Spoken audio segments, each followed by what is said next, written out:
friends. Hello, friends. Okay, I know yesterday was Halloween, just yesterday, but Thanksgiving is upon us. And if you are hosting Thanksgiving or you've been asked to bring something for Thanksgiving, in these next few weeks, I'm going to cover some basic recipes for traditional Thanksgiving dishes. And today we are making homemade. To start, we are going to salt our water.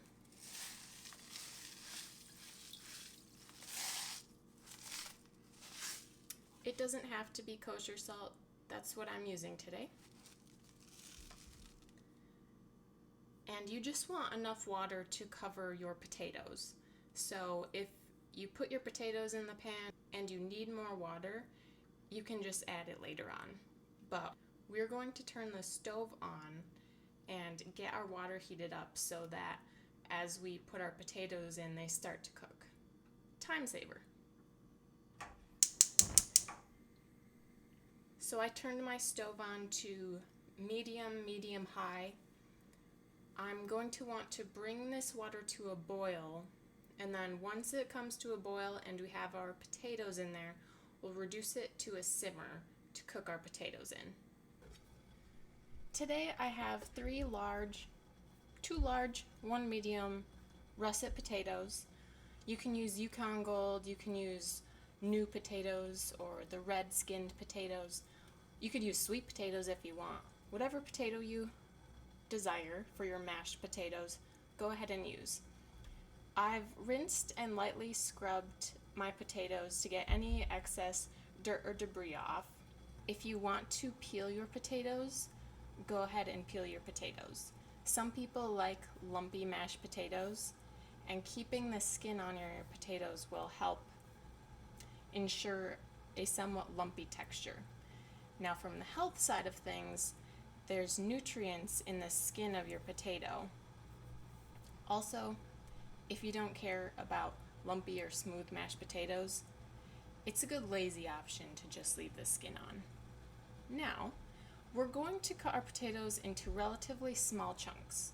This will ensure two things: that the potatoes cook more quickly and that it will be easier to mash our potatoes.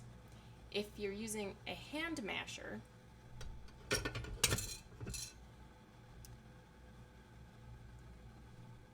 which we will be using today, it'd be pretty difficult to mash even a cooked potato.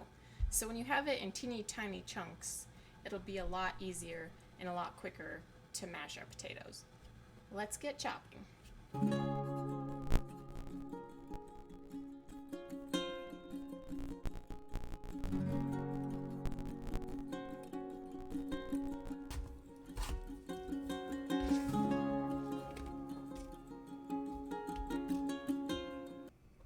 I take back what I said. I'm only going to cut up 2 potatoes because I realize it's quite a bit. So for determining how many potatoes you should make for your mashed potatoes for your Thanksgiving dinner, maybe do a Google search to see what other people recommend on how many potatoes per person. I would say a potato the size of your fist might be good for one person. This is a pretty large russet potato.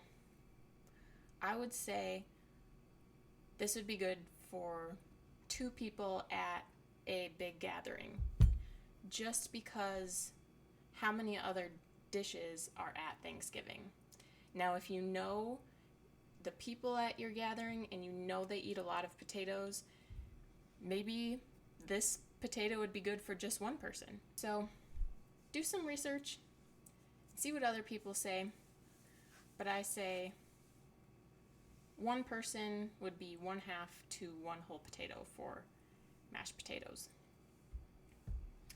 I have all of my potatoes cut up into about 1/2-inch chunks, and my water is not boiling yet, but that's okay. I'm going to go ahead and carefully plop all of my potatoes into the water.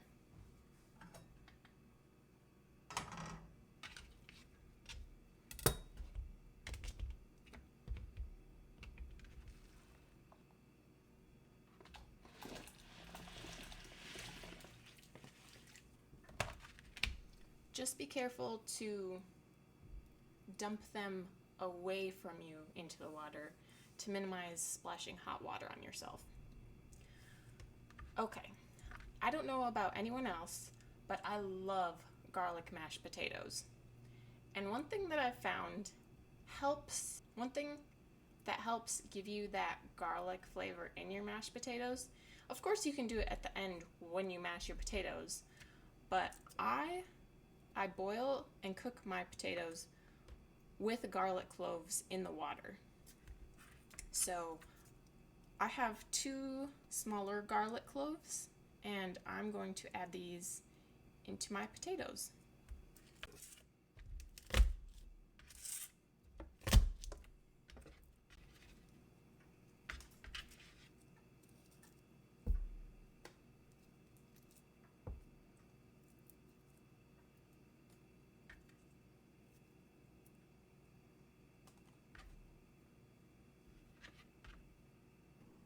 In they go. I am going to put the lid on my potatoes until they start to boil.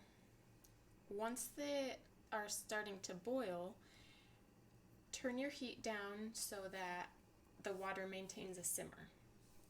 We want to cook our potatoes until they are fork tender, meaning you'll be able to stab a fork in them easily. You cannot overcook your potatoes for mashed potatoes, so if you leave them sit a little too long, as long as you don't run out of water, you'll be okay. If they're softer than fork tender, that just means they'll be easier to mash. If the simmering makes your lid jitter, you can just crack your lid and let it keep simmering away. So I'm going to let my potatoes cook, and I will see you all back here in a minute.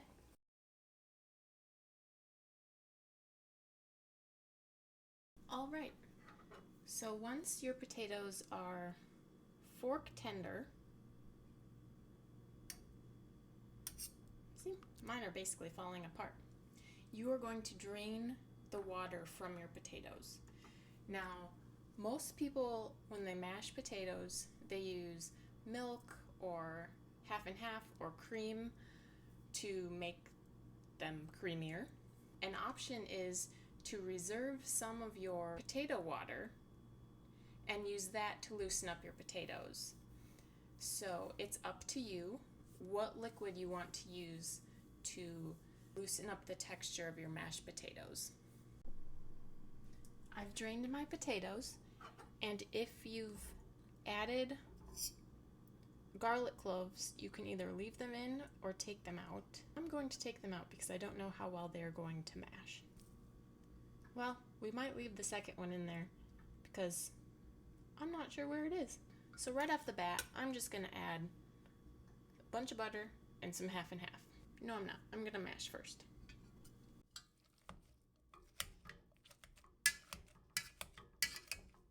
Super easy to mash when they're small potato chunks and tender. Now I'm going to add my butter. You can use plant butter or some olive oil if that's what you like. And you don't have to be shy. This is Thanksgiving. Treat yourself. So that's half a stick of butter, which is quite a lot, but the potatoes are going to taste delicious.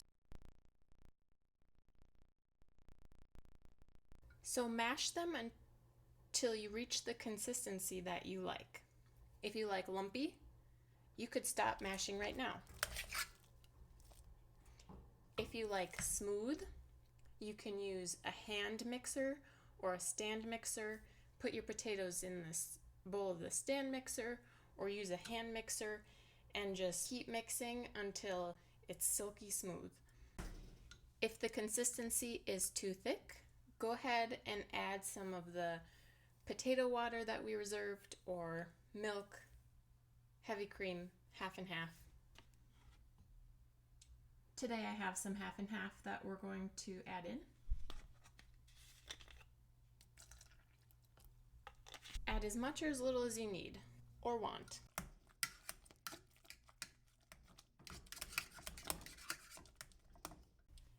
And adding milk or cream to leftover mashed potatoes is a great idea. Have you ever tried eating leftover mashed potatoes from the day before? They're all dry and they're not as smooth and creamy, and you don't really want to eat them. So for leftovers, if you have any, heat them up and mash them either with your fork, or if you have a lot, the potato masher, and add in some milk or some cream. Let's give these a taste. Now, we cooked the potatoes in salted water, so I'm not going to add any salt yet. I'm going to be honest, those are perfect. From the salted water and the salted butter and the little bit of half and half, these are delicious. Oh, I forgot. You do get a little bit of that garlic flavor. It's not a ton, it's very subtle. If you like very garlicky mashed potatoes, go ahead and add in a little bit of garlic salt or granulated garlic. Test your potatoes. If they're already salty enough, just go with the granulated garlic, because the garlic salt would make them too salty. Add in whatever other herbs and spices you like. If you want a little bit of pepper, go for it. If you want some parsley on top or some chives, fresh or freeze-dried chives in mashed potatoes are a winner. Would highly recommend. I'd say that was pretty easy. What do you guys think? Let me know in the comments below if you have any questions, if I forgot to cover anything. You know, gravy goes on mashed potatoes. So in the next few weeks, I'll do a gravy video. But for now, I'm just gonna tuck into my mashed potatoes. I hope you guys enjoyed. If you want to see more of the Thanksgiving series videos, like this video, subscribe to the channel, and click that bell so that you get notified when I put up the next videos. Thanks for watching. Enjoy.